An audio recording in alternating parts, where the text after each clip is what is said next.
this fake pastor accused a poor innocent woman of witchcraft just to gain the trust of his community and triple his congregation.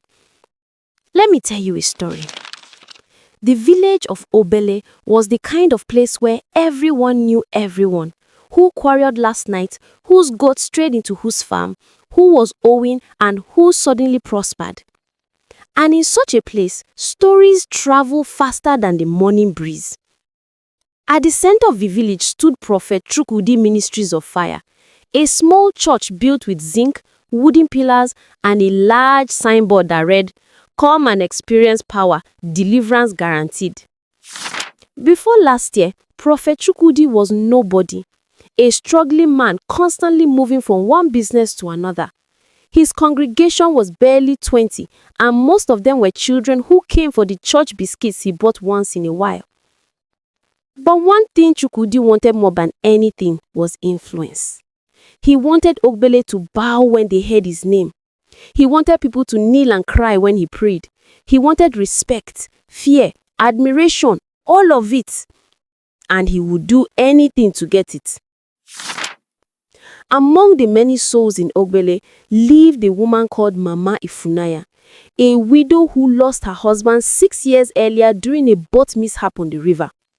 Since then, she had suffered but never complained. She sold roasted plantain and fish by the roadside and used the little she earned to train her only daughter, Ifunanya. People respected Mama Ifunanya for her kindness. She helped neighbors, shared food during farming seasons, and nursed the sick when they had no money for medicine. She was quiet, gentle, and always smiling. But in Nigeria, even kindness is not a shield. It is often the purest people who suffer the most. One Sunday morning, Prophet Chukwudi walked into the church wearing a long white robe and carrying a staff carved with markings. His eyes shifted around the church as if he were searching for something invisible. The congregation watched in awe. "People of Ogbele," he began, lowering his tone so that fear would creep into their bones. "There is a witch in this village." Gasps filled the air. "A witch eating destinies, causing sickness, blocking blessings," he shouted. "God has revealed the person to me, and today that witch will be exposed." People murmured, some clapped, fear gripped others.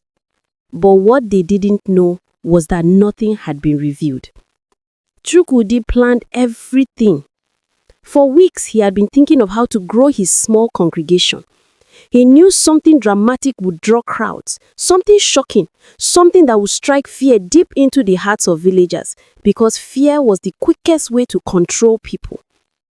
So he chose a target, a soft, harmless target, Mama Ifunanya. She didn't have a husband to defend her. She didn't have money to fight him. She didn't have any political power in the village. She was perfect. As service continued, Prophet Chukwudi fell to the ground and began to shake violently. Two ushers rushed to hold him, but he pushed them away, rolling on the dirt floor as the congregation screamed. Then he jumped to his feet, pointed at the entrance and roared, "There she is, the witch. God has exposed her." Everyone turned. Mama Ifunanya had just arrived, carrying a nylon bag of tomatoes she planned to give to a sick neighbor after church. She froze. "Me?" she whispered. The congregation erupted in fear and confusion. Chukwudi stormed towards her. "Yes, you. You have been sucking the destinies of this village. You caused the miscarriage of Sister Amaka last year. You caused the sickness of Brother Emeneke's son. You have been disguising as a good woman." Mama Ifunanya trembled. Her knees buckled. "Pastor, please, I don't understand." "You are a witch," he screamed again. But she didn't. She couldn't. Because she was innocent. Yet no one believed her. Even her closest friends stepped away from her. Mothers pulled their children closer. Men folded their arms and hissed. Whispers spread like wildfire. So, she is the one? I suspected her. That her smile is too innocent. That day, Prophet Chukwudi declared her unclean and the community turned its back on her. People stopped buying from her. Children threw stones at her compound. She was banned from community meetings. Even her daughter Ifunanya was called witch pikin in school. Life became unbearable, and Chukwudi's plan worked. His church tripled in 1 month. People came from neighboring villages to see the prophet with sharp eyes.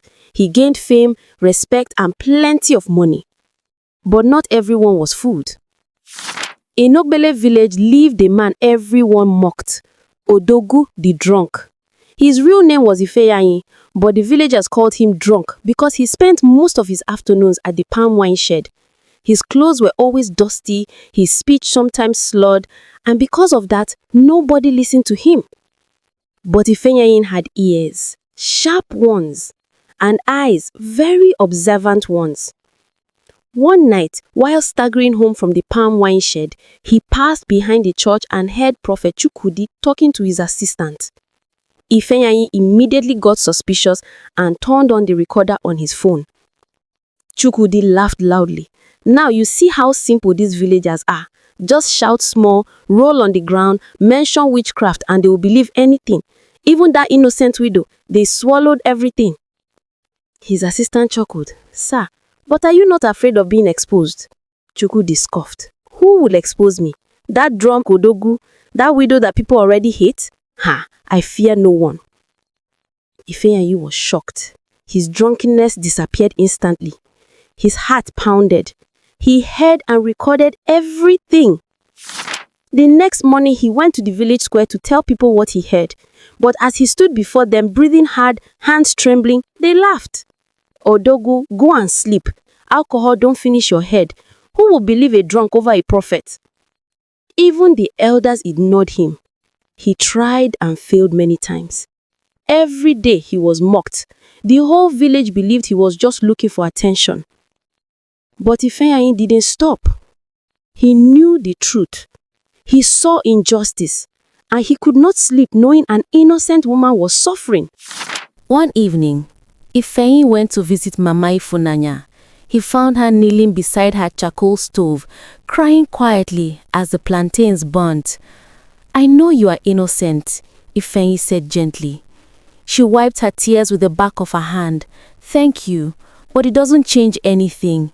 It will, he whispered. I heard Chukwudi confess, and I will prove it. Mama Ifunanya shook her head. Who will listen to you? Even I don't know how to fight a prophet. You don't need to fight, he replied. Just trust me. She looked at him, really looked at him, and saw sincerity in his eyes, something no one else had offered her since the accusation began. For the first time, she believed she was not alone.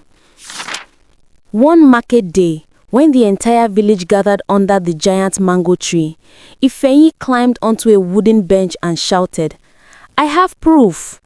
People grumbled, annoyed. But before they could drag him down, he pulled out his phone from his pocket, an old phone he won in a gambling bet. He pressed play.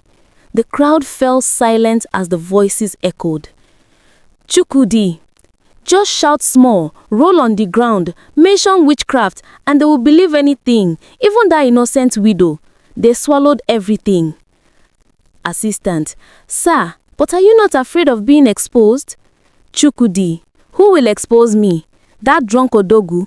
That widow? I fear no one. Ogbele village froze. Mouths hung open. Eyes widened. People trembled. Then murmurs started. Jesus, so he lied. He used us. That poor woman. Just then, Prophet Chukwudi arrived at the square, shocked to see the entire community staring at him with rage.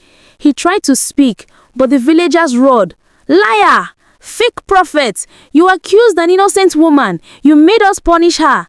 Chukwudi began to sweat. No, it is the devil. They edited my voice. But it was too late. The assistant, shaking and terrified, confessed everything on the spot, and the village erupted in fury. The elders immediately summoned Chukwudi. Drums were beaten to gather the community. Women folded their arms. Men clenched their fists. Youths broke down the signboard of his church in anger. Chukwudi was punished, disgraced, and chased out of Ogbele forever. But the real moment came when the entire community walked to Mama Ifunanya's compound, heads bowed, hearts broken. The oldest elder, Panokolo, knelt first. Then the entire community followed, kneeling before the woman they once mocked, insulted, and cast aside. "We wronged you deeply. We believed a lie." Tears poured down her face, not of bitterness, but of release, of healing, of seeing justice after seasons of pain. She forgave them and hugged her daughter tightly as people surrounded them with love. That evening, they lifted Ifeanyi, the village drunk, onto their shoulders. "Odogu the hero," they shouted, "man of truth, savior of our sister." For the first time in his life, Ifeanyi felt seen, truly seen. The village promised to help him recover from alcohol. They built him a small workshop where he repaired radios and phones, something he was always good at, but never believed in. Mama Ifunanya returned to her plantain business, but this time her store was always full. People patronized her more than ever. Her daughter Ifunanya gained back her confidence and returned to school smiling. Peace returns to Ogbele village. Justice restored, a community healed, and the woman's name, once stained, shone brighter than ever before. Because even in a broken world, truth always finds a voice, even if that voice comes from the most unexpected place.